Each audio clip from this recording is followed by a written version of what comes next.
Hello and welcome to my channel Vidya Mandir, and today we shall discuss the function of the government, that's fiscal policy. What is fiscal policy and why the government adopt the fiscal policy? Let us discuss. Very important function of the government. Fiscal policy, that's introduced by the government, that's a function of the government. How the government remove the nation out of the various difficulties, how to manage the nation, what the policy, that's ideal policy they launched by the central government of the nation, that is known as fiscal policy, or that otherwise known as budget, income and expenditure policy of the government, that is known as your fiscal policy. That's a very important one. During the various critical situation, various difficulties, various problem, government takes the various measures through the fiscal policy. And fiscal policy we shall discuss that fiscal change in government expenditure and taxation designed to influence the pattern and the level of activity. So we shall discuss that. You see, there is definition of fiscal policy: changes in government expenditure and taxation designed to influence the pattern and level of activities. So the expenditure as well as taxation, what the government spending for us, that's a public expenditure. What the government is imposing to collect the revenue, that's a taxation. That taxation and expenditure policy that introduced by the government to influence the pattern and the level of activities of the nation, that's a fiscal policy. And while we are going through the fiscal policy, the various views that's given by the different economics, that's you see classical view that's given by the classical economics, and that is otherwise known as traditional view and the modern view. So what is classical view? In the classical view, according to Professor J.B. says, supply creates its own demand. There is no overproduction or unemployment. That's a temporary phenomena. That's overproduction and unemployment. That's your temporary phenomena. According to Professor J.B. says, supply creates its own demand. Then overproduction and underemployment, overemployment, that's unemployment. That's a temporary phenomenon. That's adjust itself automatically. There is no interference of the government. That means there is no role of the government according to the classical view, because that's a unemployment, overproduction or underemployment, that's a temporary phenomenon. So no role of the government. But you see, what's the traditional view or what the classical view they are advocated, there's some ideas there. The government should impose the least amount of taxation, very least amount of taxation, so that that should not harm, that should not create any problem in the production. That production should not be affected by the imposition of the tax. And next one, public expenditure should be productive. That means government should make such a public expenditure like the healthcare measures, education, making of roads, making of infrastructure, both economic infrastructure and social infrastructure should be built up by the government through the public expenditure policy, so that should be productive to create that is very useful for capital formation, very useful for the development of the nation. And next one, balanced budget. What is balanced budget? Budget is the financial statement of income and expenditure of the nation in a financial year. And what is balanced budget? Whatever the income of the nation and the expenditure must be equal. That balanced budget. That the classical predicted there is no saving. That means no further capital formation. That means whatever we are earning, whatever the earning of the nation, that must be spent, so that there is no growth of the nation is there taken place in here. That's a traditional view. But according to the modern view, that's followed by Professor J.M. Keynes. After 1930, you see that that reverse of this theory we observe that demand creates the supply. That's a demand creates the supply. According to Professor Keynes, he advocates some new thing that Keynes psychological law of consumption function. When the income of the consumer will increase, then definitely consumption will increase, but less than proportionate. That means the difference between the income and consumption, that means the saving. That's a promotion of saving. That promotion of saving, that very useful for the capital formation in the nation. And you say, according to modern view, that's a floor of J.M. Keynes, and modern view, that's increasing government expenditure. That's activities of modern government. That's welfare activities as well as the developmental activities. That is the increase in government expenditure. That's day by day our activity, the activities of the government, modern government is increasing. That's your increase in government expenditure, increase in consumption. If the increase in consumption is less than the increase in income, that what will happen? The saving will be promoted, that the capital formation in the nation will be that taken place, and for this the role of the government is vigorous one here. The government played a prominent role, critical role here. The government play for the achievement of that development of the nation. That's very good one. That's for the achievement for the developing nation and the developed nation of the world. That's a better role of the government. There we see that's we observe the role of the government is very important one. That's a role. That's what the role government play to solve the problem of underemployment, to solve the problem of unemployment, to solve the problem of overproduction. That can be solved by the role of the government. So we need the interference of the government is necessary one for the developing nation, actually developed nation, to solve the all sorts of problems. That's here we see demand create the supply, but not supply create the demand.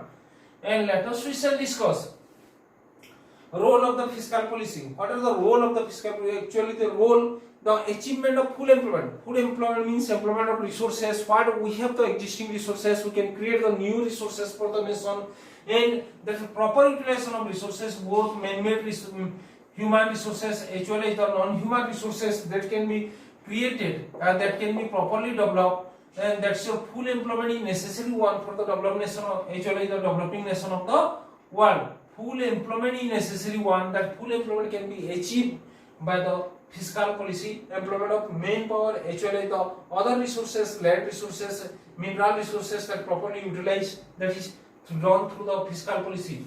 And next one, the price stability. Stability of price, there you see very often we observe inflation and deflation, and they are the regular phenomena in most of the developing or developed nation of the world.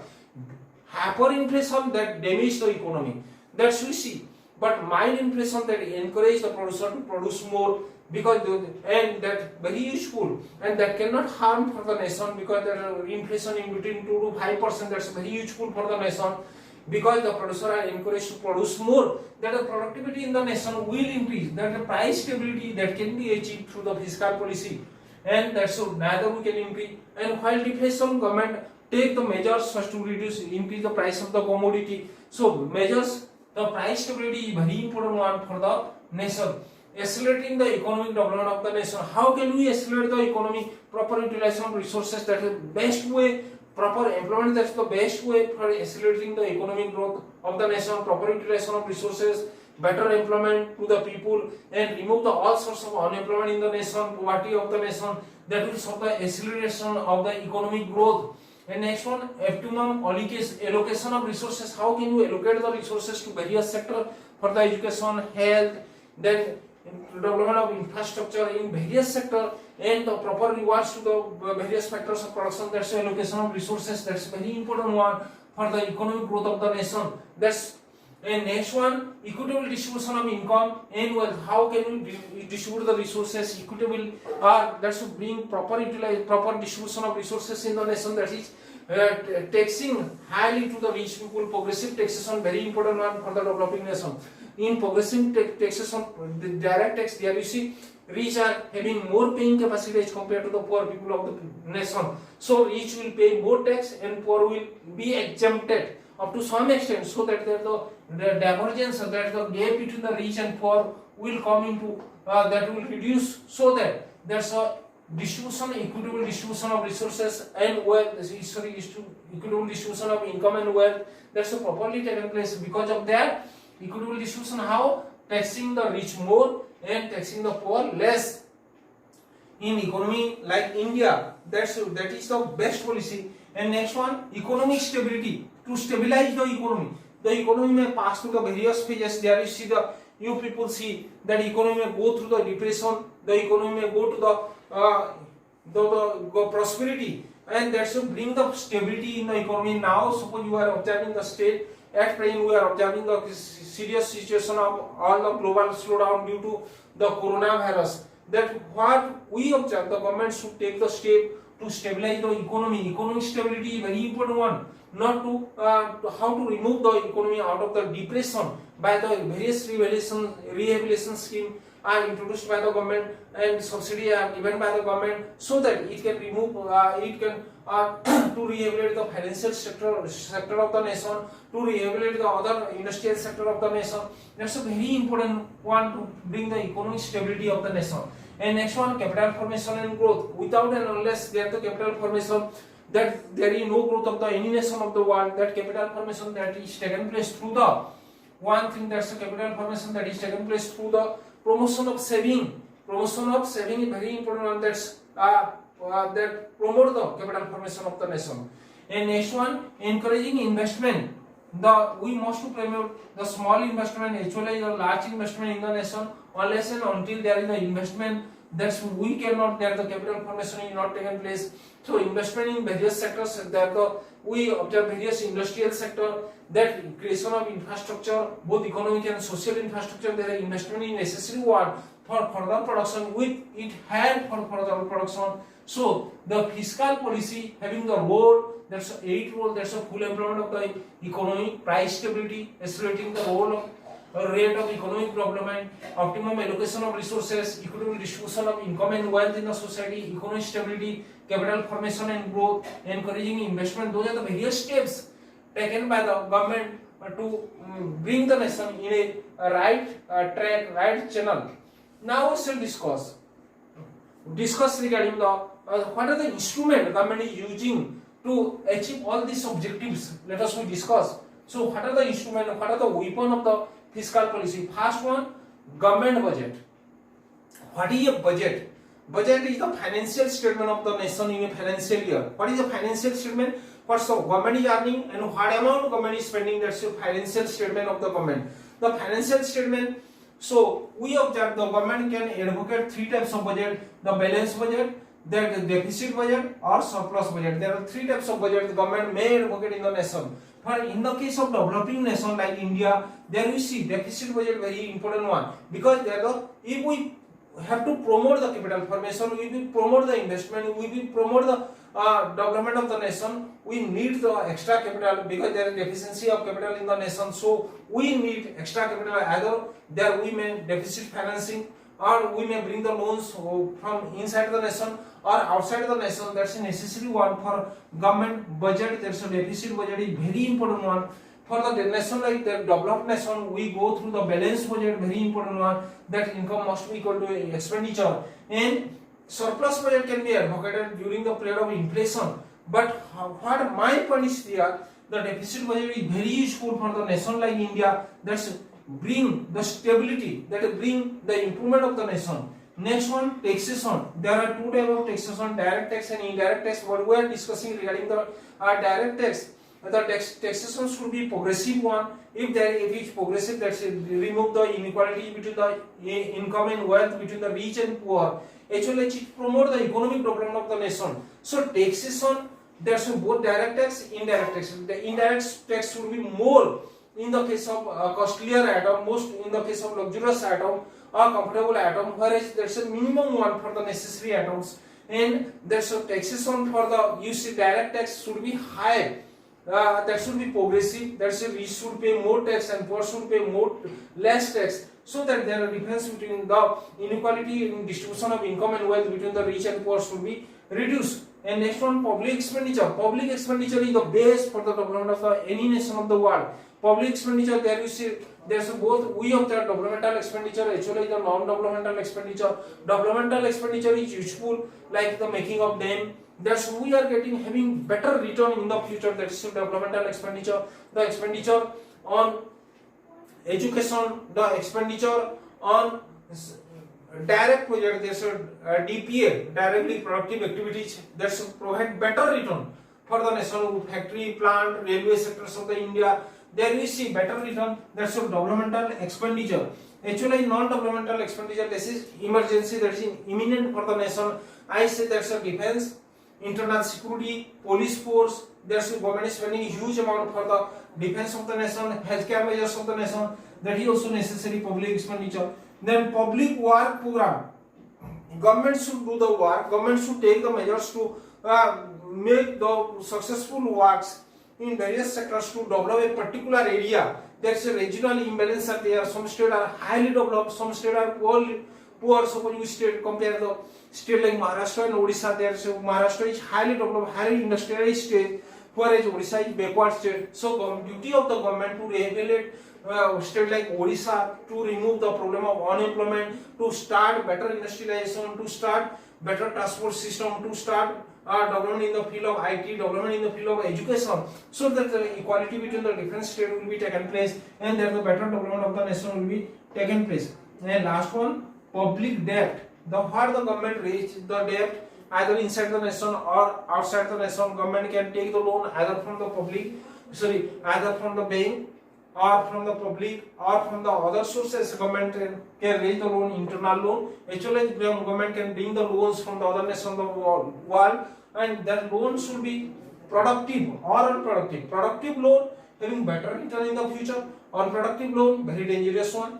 It is really difficult for the government to repay it. So government loans should be productive one, the public debt should be productive one. Government should bring the loans from the other nation of the world and must to use this in a productive channel where there is the directly productive activity, so that where there is 100% return for the government. That's a better one.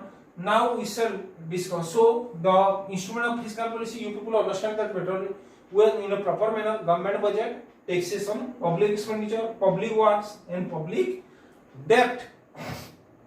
Now we shall discuss the objective of fiscal policy in developing economy. So, what are the main objective? What the objective the fiscal policy serve in developing economy like India? Let us discuss.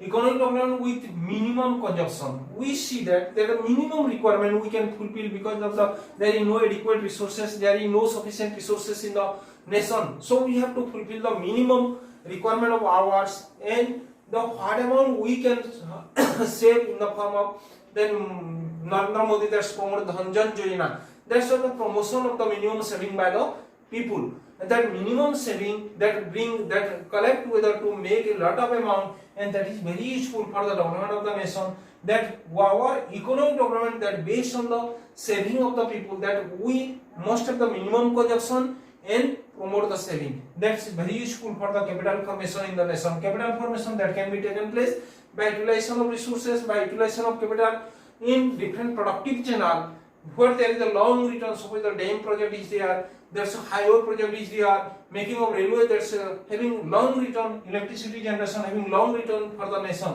Next, to guide the allocate of resources, it is very useful, it provide better guidance to the nation for the uses of resources in productive channel, in better channel. There we see that guide to allocate the resources in the right channel, so that we are having better return there, and where the government has to spend the money, where the government has to allocate the money, so that return is there, and it reduces the inequality among the rich and poor by the various by imposition of taxation by the government, where to impose more tax, where to impose less tax, and progressive taxation is better for the nation. And last one, remove the sectoral imbalance. Sectoral imbalance means one sector of the nation is developed, another sector is not developed, one area is better developed, other area is not developed. That can be solved by the fiscal policy. So what are the fiscal policy in developing nation? The objectives are to economic development with minimum consumption, next capital formation, to guide to allocate the resources, to reduce the inequalities of income and wealth, to remove the sectoral imbalance. So I think you people understand it properly, and if there is any query, any problem, any difficulties, please ask me in the query box or comment box, so that I solve this problem for you.